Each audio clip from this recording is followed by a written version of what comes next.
Story 1. I met Emily during a summer internship in New York. She was the kind of woman who could light up a room with her laughter and had an infectious energy that drew people to her. We clicked instantly, and before we knew it, we were planning a life together. 2 years into our relationship, I proposed, and she said yes. We were the ideal couple, and I was dreaming of a future together. But as the saying goes, life has a way of throwing curveballs when you least expect them. It was a chilly evening in December when I stumbled upon a series of messages on Emily's phone. They were from a guy named Mark, an old college friend. The texts were intimate, filled with memories of their recent meetups and plans for more. My heart sank. The woman I was about to marry had been seeing someone else behind my back. Confronting her was one of the hardest things I've ever done. I was devastated, but I loved her. After weeks of counseling and long conversations, I decided to forgive her. We were, after all, about to start a life together. And I believed in second chances. Things seemed to get back on track. We attended therapy, went on dates, and tried to rebuild the trust that was shattered. But just when I thought we had moved past it, Emily sat me down one evening with a somber look on her face. "I can't do this," she began. "I can't be with you." I was taken back. After everything we had been through, after I had forgiven her, she was breaking up with me. The reason was even more baffling. "You didn't get mad enough," she said. "Every time I looked at you, I was reminded of my mistake, and instead of anger, all I saw was understanding. It made me feel even more guilty." I was dumbfounded. Here I was, thinking I had done the right thing by forgiving and moving on, and it turned out to be the very reason she couldn't be with me. The irony was not lost on me. The woman I had forgiven for her betrayal was leaving me because I had forgiven her. The days that followed were a blur. Friends and family rallied around me, offering support and words of comfort, but the pain of the betrayal, followed by the breakup, was too much to bear. Looking back, I realized that sometimes love isn't enough. Forgiveness, while noble, isn't always the answer. And sometimes the hardest lessons come from the most unexpected places. Final update. It's been a few weeks since Emily and I went our separate ways. The pain was still raw, and I was trying to find ways to cope, to move on. Friends suggested I take up a new hobby or join a group to meet new people. So I decided to join a local book club, hoping to divert my mind and maybe make some new friends. On the first meeting, I walked into the cozy cafe where the club was set to meet. As I scanned the room looking for a seat, my heart stopped. There, in the far corner, was Emily, laughing and chatting animatedly with a man I didn't recognize.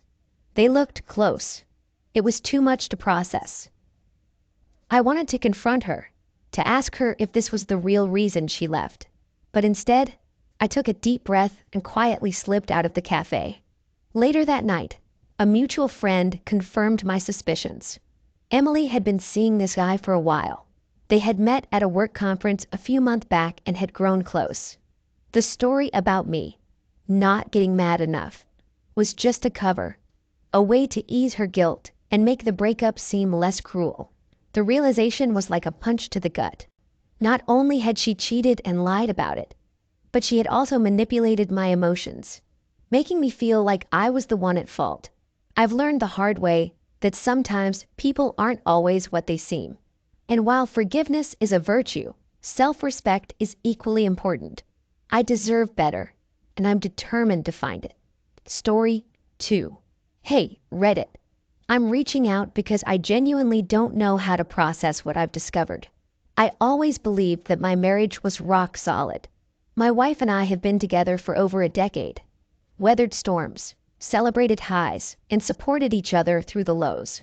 But what I found last night has shaken my very foundation.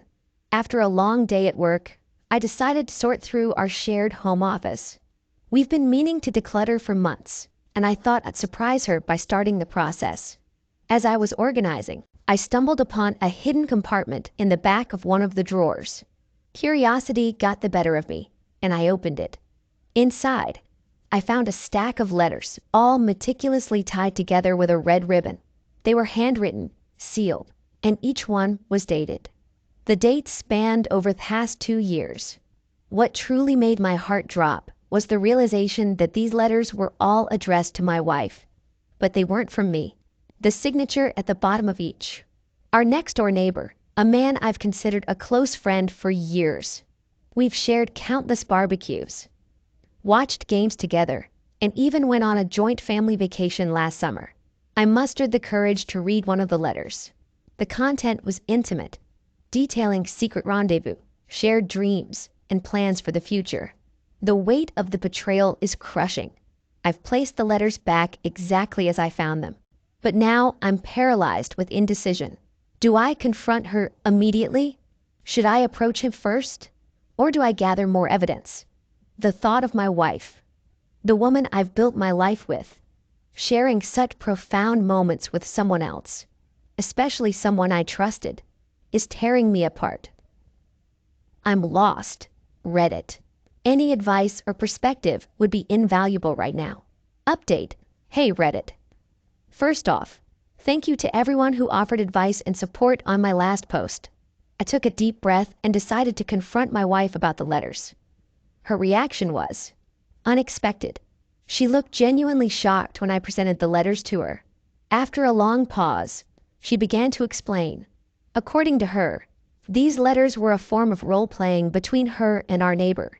They both had joined a local writing group a couple of years ago, and as a part of an extended exercise, they were assigned to write letters to each other in the personas of fictional characters having an affair. She said it was purely an imaginative exercise, a way to hone their writing skills and nothing more. I wanted to believe her. I really did.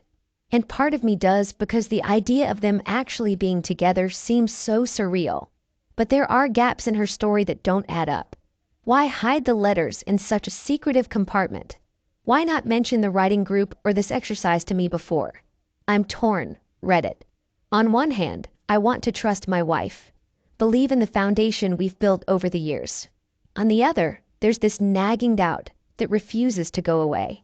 The letters felt too real, too raw to be just a writing exercise. I'm at a crossroads.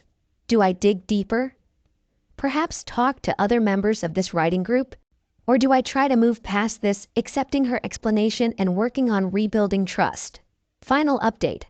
Hey Reddit, I took some of your advice and decided to dig a little deeper. I needed clarity, and the only way to get that was to approach the local writing group my wife mentioned.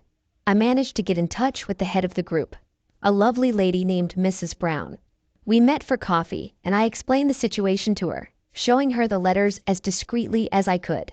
She took her time reading through a couple of them, her expression growing more and more puzzled. After a long pause, she told me something like that. I've been leading this group for over a decade, and while we do engage in various writing exercises, I can assure you we've never done anything like this, especially not something so intimate and personal. My heart sank. I thanked Mrs. Brown for her time and left.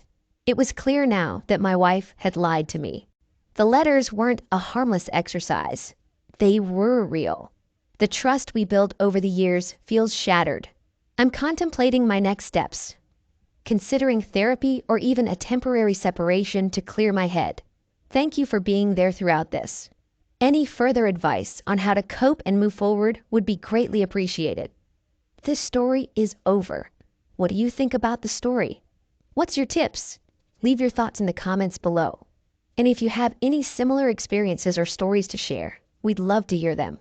That's all for today's story. If you enjoyed this video, don't forget to hit the like button, share it with your friends, and subscribe for more deep dives into the intriguing world of human experiences. Stay curious, and we'll see you in the next video.